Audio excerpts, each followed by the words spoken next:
Pierre, you are working sort of in the PMI and engage a lot with companies and strategic thinking and strategic doing, so to say, and even planning and strategizing. So let's take this broader perspective on resilience. And how do you approach these challenges at, what should we call it, a strategic level, Pierre, particularly given your background? And feel free to say a few words about PMI, of course. Yeah, thank you. Good morning, everyone. PMI, in a nutshell, provides lifelong or career-long upskilling and reskilling to millions of people, of professionals who manage projects in all industries, in all countries. And as we know, if we want the world to transform, to improve, we need successful projects. So that's what we focus on at PMI. Personally, I got interested in this topic of corporate resilience long before I joined PMI. I was at the time of the Great Recession in 2008. I was leading a different organization, and at the time, because we depended so much on the so-called discretionary budget, everybody thought we would be doomed.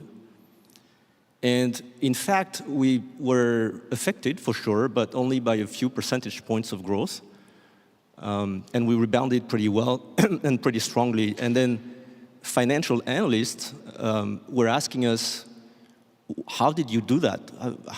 Why did it happen? And frankly, well, we told them we were great, but we frankly did not know how we did that. So I started to get interested in this topic of how does resilience work? I read books, looked back in my early years. I remember the first time I got a CEO job, I was barely 30, and the main shareholder told me, I picked you because you have no clue, right? So you don't know how to operate a company or not really.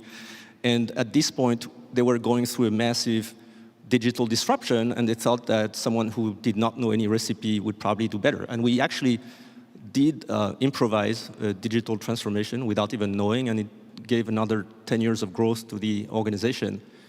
And then COVID happened, and again, the organization I was running at the time in the US did fairly well during the first month of the recession, and then gained market share and rebounded faster and much better than the rest of the market. But this time, I thought I understood why this happened, and the very disturbing fact for me was that the reasons why we had done very well in that time of disruption were actually things that we had tried to reduce or tame with our corporate strategy. It was the fact that we were a very decentralized organization with many people who were very entrepreneurial, who were basically doing whatever they wanted and trying to do things that they liked rather than following any corporate plans.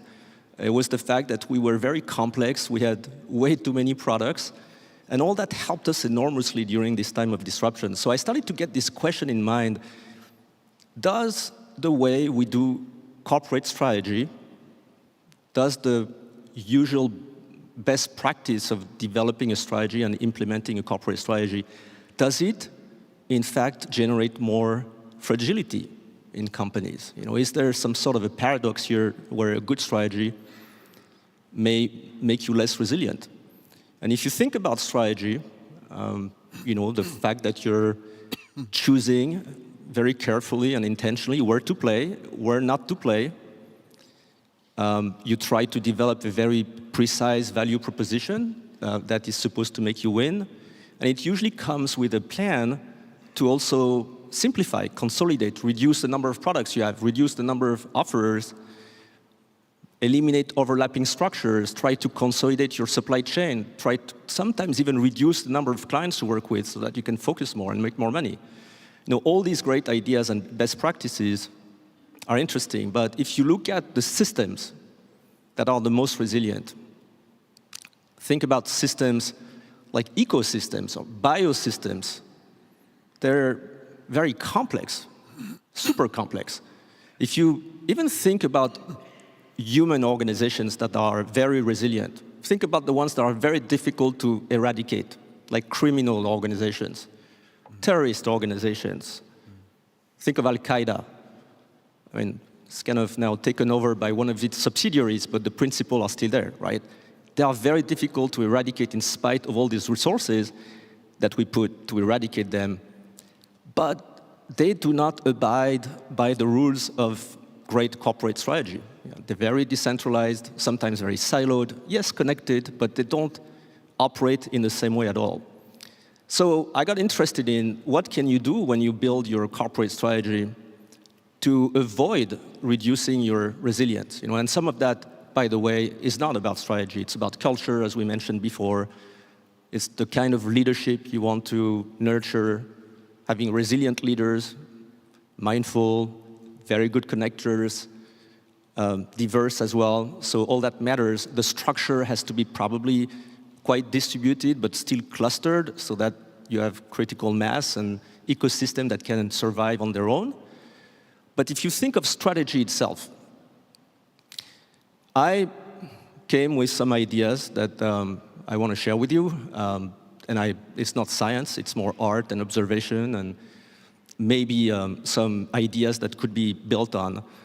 Firstly, I think we have to resist the temptation of oversimplification when we develop a strategy and leave some room to maneuver with that we don't fully understand. So let's not try to optimize 100% or maximize.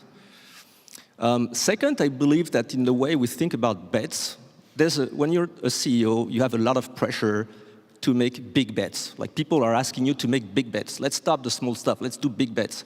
But you have to think about the risk asymmetry, right? If a big bet has the negative potential to destroy your organization, then you should probably not make that kind of bets, and instead think about more smaller bets that by definition have less downside, potentially high upside, and even if you fail, they will still build the kind of muscle memory that resilient organisms and systems have, right? So you are more likely to win, in my opinion, if you think about bets that way. Resource allocation.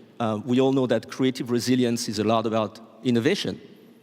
So I love to force resource allocation to innovation. Think about the 70-20-10 principle. 70% of your resources on stuff that you're doing every day, 20% on innovation, but in the known area, and 10% on stuff that you don't know if they will ever work. And trust me, in any company I know, we're far from the 70-20-10. It's likely to be 98-2. That's the usual kind of distribution that I've been observing. So being more intentional about setting aside some money for innovation is also very important. And then I would maybe add one last point. I think that strategy that is resilient combines some elements of rigidness or very robust thinking that you don't want to move away from, like your purpose, your values.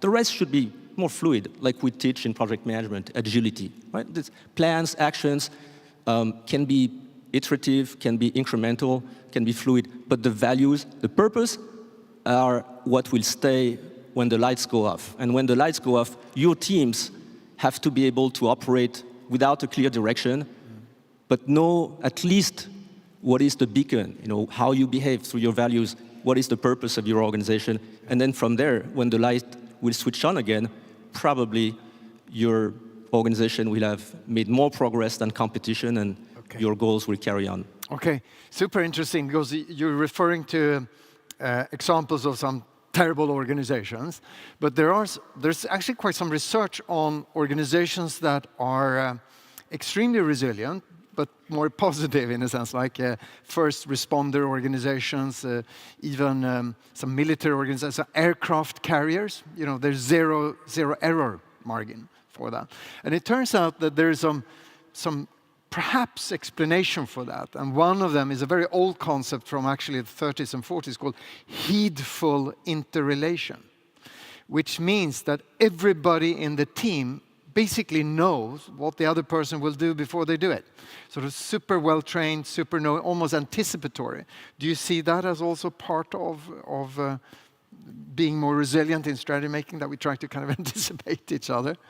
Yeah, I think being very data-driven, like you mentioned that before. So in other words, understanding, having a lot of information that is shared is a critical element of building the right resilient organization and structure. I totally agree with that. But data is not just about the capability. It's also about the culture of accepting what the data says. And that's not that easy. No. You know, you can have a lot of data, but if you only believe data that says what you already thought, then that's not so useful. And this is a culture that you need to develop.